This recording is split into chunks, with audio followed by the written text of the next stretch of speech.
Hello friends, welcome to the new episode of my channel. আমি অরিত্র। এখন আমরা কথা বলবো হচ্ছে কোটা ফ্যাক্টরি সিজন 3 নিয়ে। তো এই সিজনে 5টা এপিসোড রয়েছে, নেটফ্লিক্সে মুক্তি পেয়ে গেছে। তো দেখুন, 2019-এ যখন ফার্স্ট সিজনটা এসেছিল, যেটা ইউটিউবে রিলিজ করেছিল, সেকেন্ড সিজন থেকে তো নেটফ্লিক্সে চলে যায়। ফার্স্ট সিজনটা ওয়াজ দ্য বেস্ট, ঠিক আছে। সেটা যেভাবে এই কোটার পুরো পরিবেশটাকে দেখিয়েছিল, স্টুডেন্টরা কি ফেস করে, ওখানে কোচিং যে ইনস্টিটিউটসগুলো আছে তার মধ্যে কি চলে, সেই পুরো বিষয়বস্তুগুলো, স্টুডেন্টদের স্ট্রাগল ইত্যাদি, তাদের মধ্যে যে বন্ধুত্বটা হয়। এবং জিতু ভাইয়ার একটা ক্যারেক্টার ছিল, একটা টিচার যে সবসময় তাদেরকে সাপোর্ট করছে, যার কথাবার্তা, যার জ্ঞানটা তাদের জীবনে কাজে দিচ্ছে। তো সেই যে জিনিসটা দেখিয়েছিল সেটা খুবই ভালো ছিল, আমাদের দারুণ লেগেছিল এবং তাই জন্যই এতগুলো সিজন হয়েছে। ফার্স্ট সিজনটা দুর্দান্ত ছিল। ফার্স্ট সিজনের স্ট্যান্ডার্ডটা কিন্তু সেকেন্ড সিজন কোথাও গিয়ে ম্যাচ করতে পারেনি, ঠিক আছে। তবুও সেকেন্ড সিজনও ভালো ছিল। থার্ড সিজনে আমার যেটা মনে হচ্ছে, দেখুন এখানে দুটো অ্যাসপেক্ট আছে, আমি দুটো অ্যাসপেক্ট নিয়ে কথা বলছি। একটা হচ্ছে কি, স্টুডেন্টদের দিকটা যেটা দেখিয়েছে সেটার মধ্যে আমার দেখে মনে হচ্ছে নতুন কিছু আমি দেখতে পেলাম না।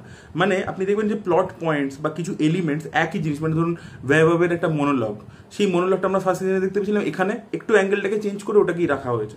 তো আর ওদের মধ্যে যে প্রবলেমসগুলো হচ্ছে বা ওদের মধ্যে যে কনফ্লিক্ট বা ওরা যে পরীক্ষা, এই যে ভয়টা ইত্যাদি, সেই জিনিসপত্রগুলোকেই আবার দেখিয়ে যাচ্ছে। এবার তাহলে কি হচ্ছে, রিপিটেশন হচ্ছে।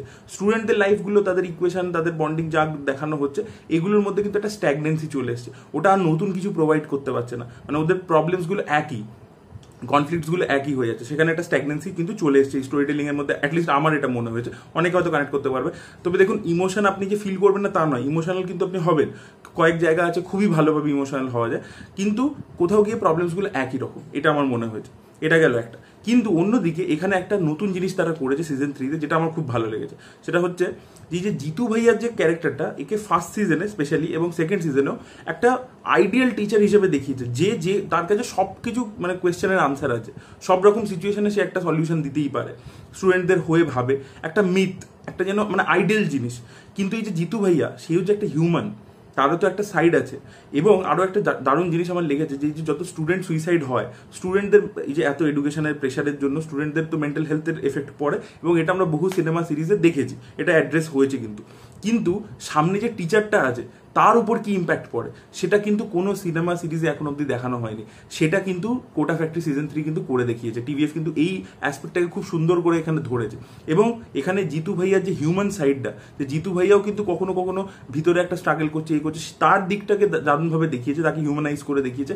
এবং তার মেন্টাল হেলথ ইত্যাদি সেই জিনিসপত্র, সিরিজটা শেষের দিকে গিয়ে সেটা এত সুন্দর করে আসে আমাদের সামনে, সেটা কিন্তু দারুণ লাগবে। তো সেই অ্যাঙ্গেলটা আমার ভালো লেগেছে, সেই জিনিসটা আমার খুবই ভালো লেগেছে। বাট স্টুডেন্টদের দিকটা আমার একটু স্ট্যাগনেন্ট মনে হয়েছে। তা বলে পারফরমেন্সেস ভালো ছিল, ডায়লগ কিন্তু খুব ভালো হয়েছে, খুব ভালো ভালো ডায়লগ, খুব ইম্পর্টেন্ট মেসেজ বলে ডায়লগ রয়েছে। স্টুডেন্টদের দিকটা আপনি দেখবেন যখন, আপনার কিন্তু খারাপ লাগবে না, it is a good watch, কিন্তু নতুন কিছু পাবেন না, এটা একটা হয়ে গেল। তো এটা আমার ওভারঅল শোটাকে নিয়ে রিয়াকশন। এবং সিজন 3টাকে যে জায়গায় গিয়ে শেষ করা হয়েছে, সেটা কিন্তু যথেষ্ট ভালো একটা জায়গা, ঠিক আছে। মানে ফাইনালি ওরা মানে পরীক্ষাটা দিচ্ছে এবং একটা খুব সুন্দর করে একটা ফেয়ারওয়েলের মতো একটা গুড বাই, যে যেখান থেকে এসেছিল সেখানে। এবার এই যেখানে শেষ করা হয়েছে, আমার মনে হয় না এর পরবর্তী আর কোনো সিজন আনা উচিত, কারণ এটা তো একটা হিউজ ব্র্যান্ড ভ্যালু আছে, সেটার জন্য এই সিরিজটা বিশাল হিট হবে। কিন্তু তা বলে এর পরবর্তী সিজন আর আনা উচিত না। কারণ কেন বলছি, কারণ আমি যখন দেখলাম, আমার মনে হলো যে এর পরে আর কিছু কিন্তু মেকার্সদের অফার করার নেই আমাদেরকে, এদের লাইফের আর কিছু গল্প বলার নেই।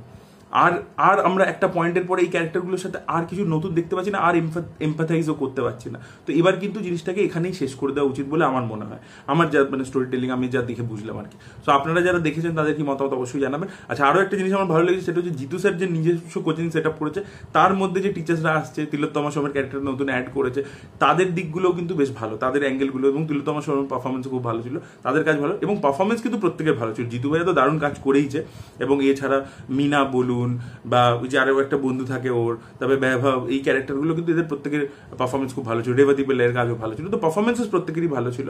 তো আপনারা চাইলে দেখতে পারেন, আর আপনারা যারা দেখে ফেলেছেন তাদের ফিডব্যাক অবশ্যই কমেন্ট সেকশনে জানাবেন। Thank you so much, bye by.